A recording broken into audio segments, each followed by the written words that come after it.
Ẹ kú àsìkò yìí o. Ìròyìn lérèfé ni mo mú wá sí etí ìgbọ́-yín láti ẹnu ọmọ yín ìyáàfin Lydia Ọbùfálẹyẹ. Gómìnà àná tẹ́lẹ̀ rí ní ìpínlẹ̀ Èkó Ọ̀gbẹ́ni Babátúndé Fáṣọlá ní àwọn akọ̀ròyìn ṣe àtẹ̀jáde ìròyìn náà wípé kò fi ara hàn níbi ètò ìdìbò ti ipò alága àti ti ipò kánsílọ̀ tí ó wáyé ní ọjọ́ àbámẹ́ta. Àwọn akọ̀ròyìn náà tẹ̀síwájú nínú ọ̀rọ̀ wọn wípé àwọn akẹgbẹ́ àwọn mìíràn dúró láti ìgbà tí ètò ìdìbò náà ti bẹ̀rẹ̀ ní dédé agogo 8 òwúrọ̀ 8 a.m. títí di ìgbà tí ètò ìdìbò náà fi parí ní agogo 3 ọ̀sán 3 p.m. tí àwọn ń retí Fáṣọlá àti ìyàwó rẹ̀ Abímbọ́lá Fáṣọlá láti wá dìbò fún alága ti ẹgbẹ́ òṣèlú wọn. Àwọn àjọ New Agency of Nigeria (NAN) wá pe àkíyèsí gbogbo ènìyàn sí ètò ìdìbò sí ìjọba ìbílẹ̀ ní ọdún 2021 wípé Fáṣọlá kò farahàn rárá, irú bí kò ṣe farahàn nínú ètò ìdìbò tí ó wáyé ní ọjọ́ àbámẹ́ta náà. Àwọn ẹgbẹ́ àjọ NAN wá ṣe àkọsílẹ̀ bí ètò ìdìbò Unit 002 ṣe lọ, wípé àwọn òṣìṣẹ́ àjọ elétò ìdìbò dé ibẹ̀ ní agogo 8 kọjá ìṣẹ́jú 19 8:19 a.m. ní òwúrọ̀. Unit 002 ní ibi tí ó ti yẹ kí Mínísítà fún Iléeṣẹ́ Agbára, Iṣẹ́ Òde àti Ilé-ìgbé tẹ́lẹ̀ rí Minister of Power, Works and Housing náà ti yẹ kí ó lọ tẹ̀ka. Ilé-ìwé State Junior Grammar School Special ní Ìtòlò Street, Erin Moore, Surulere. Níbẹ̀ ni wọ́n ti ń retí Mínísítà àná tẹ́lẹ̀ rí láti lọ ṣe ojúṣe rẹ̀ gẹ́gẹ́ bí ọmọ orílẹ̀-èdè Nàìjíríà. Àwọn náà ni wọ́n ṣàfikún ọ̀rọ̀ wọn wípé 1,500 ènìyàn ni wọ́n fi orúkọ sílẹ̀ fún ètò ìdìbò náà, ṣùgbọ́n 213 ni ó farahàn láti ṣe ojúṣe wọn. Ẹ̀kúnrẹ́rẹ́ ìròyìn náà wà nínú ìwé ìròyìn Punch. Gẹ́gẹ́ bí ìròyìn àhesọ tí ó ń jà ràìnràìn nílẹ̀ wípé gómìnà ti ìpínlẹ̀ Ọ̀ṣun Adémọ́lá Adélékè ti ń gbèrò láti kọjá lọ sí ẹgbẹ́ òṣèlú All Progressives Congress (APC), tí àwọn adarí jàǹkànjàǹkàn nínú ẹgbẹ́ òṣèlú People Democratic Party (PDP) ti ìpínlẹ̀ náà ti ń jẹ́jẹ̀ẹ́ wípé àwọn yóò tẹ̀lé lọ sí ẹgbẹ́ òṣèlú tí ó bá bọ́dì sí. Àwọn ènìyàn tirẹ̀ náà sọ̀rọ̀ yìí jáde lẹ́yìn ìpàdé tí wọ́n ṣe pẹ̀lú gómìnà nínú ilé ìjọba tí ó wà ní ìlú Òṣogbo lọ́jọ́ àbámẹ́ta. Gẹ́gẹ́ bí àkọsílẹ̀ ọ̀rọ̀ náà tí ó jáde láti ẹnu agbẹnusọ gómìnà náà, Ọláwálé Ràṣídì, ni ó ti ṣàlàyé wípé àwọn akọ̀wòrìn gómìnà nínú ẹgbẹ́ òṣèlú PDP ti ìpínlẹ̀ náà ti sọ wípé digbí ni àwọn wà lẹ́yìn rẹ̀ títí di ìgbà tí ìpinnu rẹ̀ náà yóò fi ṣíyọ jáde síta. Àwọn adarí náà tún wá ń gbóríyìn fún gómìnà ìpínlẹ̀ náà fún iṣẹ́ ribiribi tí ó ṣe nínú ọ́fíìsì rẹ̀, tí wọ́n sì tún wá sọ ọ́ di mímọ̀ fún wípé kí ó tún tẹ̀síwájú láti máa bọ àwọn adarí ti ìpínlẹ̀ àti ti gbogbogbò lápapọ̀ gbọ́ lórí ìpinnu rẹ̀. Àwọn ènìyàn tí ó làmìlaka nínú gbogbo ẹ̀ka tí ó wà nínú ẹgbẹ́ òṣèlú wọn náà ni wọ́n farahàn nínú ìpàdé tí ó wáyé lọ́jọ́ àbámẹ́ta náà. Àwọn bíi ẹgbẹ́ ilé ìgbìmọ̀ àpapọ̀ National Assembly Caucus, ilé ìgbìmọ̀ ti ìpínlẹ̀ State Assembly Caucus, ìgbìmọ̀ alákòóso ti ìpínlẹ̀ State Executive Council, ìgbìmọ̀ alákòóso ẹgbẹ́ òṣèlú ti ìpínlẹ̀ State Executive of the Party, ẹgbẹ́ olùdámọ̀ràn pàtàkì Special Adviser Forum, ẹgbẹ́ àwọn alàgbà The Elders Caucus àti àwọn adarí ALGON ti ẹ̀ka ìpínlẹ̀ State Chapter of ALGON Leadership. Ìpàdé náà tí wọ́n mọyì àwọn ènìyàn tí ó farahàn bíi gómìnà Adémọ́lá Adélékè, igbákejì gómìnà ọmọọba Kọ́lá Adéwùsì, igbákejì ilé ìgbìmọ̀ aṣòfin fún àwọn adarí kékeré Deputy Senate Minority Leader, aṣòfin Lérè Oyèwùmí, Honorable Bámidélé Sàlámì, Honorable Clement Ọlọ́runwà, Honorable Taofeek Abímbọ́lá Ajílẹ̀ṣọ̀rọ̀. Àwọn ènìyàn tí ó tún jẹ́ àgbà ọ̀jẹ̀ olóṣèlú tí àwọn náà farahàn nínú ìpàdé náà ni ìyáàfin Modúpẹ́ Adélékè, igbákejì alága ti apá gúúsù ìlà oòrùn ti ẹgbẹ́ òṣèlú PDP, onímọ̀-ẹ̀rọ Kamorudeen Ajíṣafẹ́, alága fún ẹgbẹ́ òṣèlú PDP ti ìpínlẹ̀ Ọ̀ṣun Honorable Sunday Bisi, agbẹnusọ fún ilé ẹni tí ó ti fẹ̀yìntì Honorable Adéwálé Ẹgbẹ́dùn, akọ̀wé fún ìjọba ìpínlẹ̀ Honorable Teslim Ìgbàláyé, Chief of Staff fún Gómìnà Honourable Kazeem Ajílẹ̀yẹ, Gómìnà àná tẹ́lẹ̀ rí fún ìpínlẹ̀ Ọ̀ṣun Ọlágúnsóyè Òyìnlọ́lá àti àwọn mìíràn bẹ́ẹ̀ bẹ́ẹ̀ lọ. Lẹ́yìn náà ni pípe àkíyèsí ọ̀rọ̀ àhesọ wípé Gómìnà Adémọ́lá Adélékè yóò bọ́ọ̀dì sí ẹgbẹ́ òṣèlú APC tí wá ń dá àìfọkànbalẹ̀ sílẹ̀ láàrin ẹgbẹ́ òṣèlú méjèèjì lórí ta ni yóò jẹ́ olórí ẹgbẹ́ òṣèlú àwọn náà.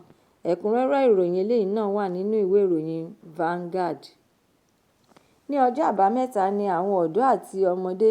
tí wọ́n jẹ́ olùfẹ́ eré bọ́ọ̀lù aláfẹsẹ̀gbá ni wọ́n sọ gbogbo ojú ọ̀nà pópónà tí ó wà ní inú agbègbè, àdúgbò àti títì ọlọ́dà ti gbangba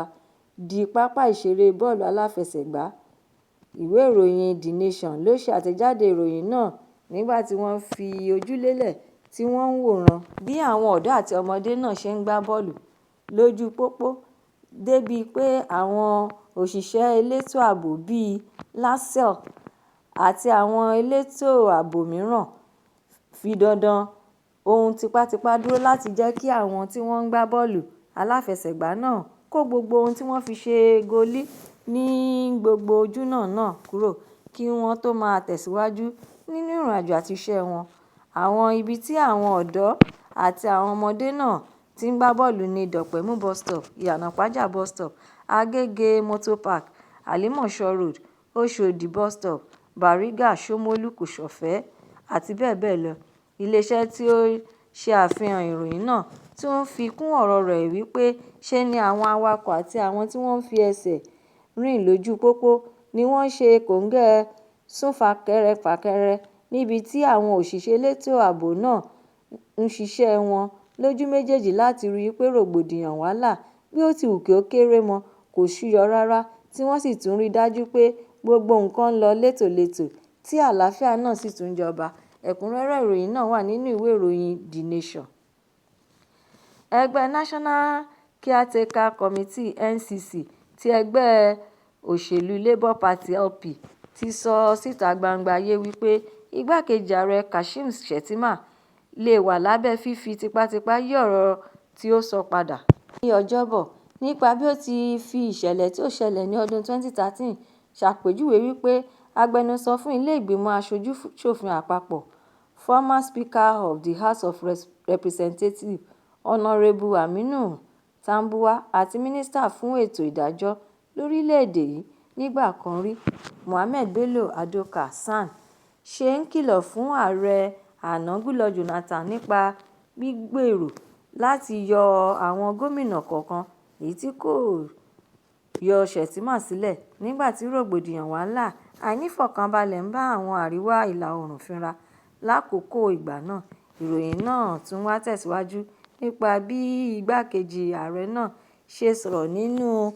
àgbékalẹ̀ ọ̀rọ̀ ìwé rẹ̀ OPL 245, ìtàn lórí owó epo tí ó ń dín díẹ̀ nínú mílíọ̀nù kan àbọ̀ owó ilẹ̀ òkèèrè tí wọ́n gbégi lé,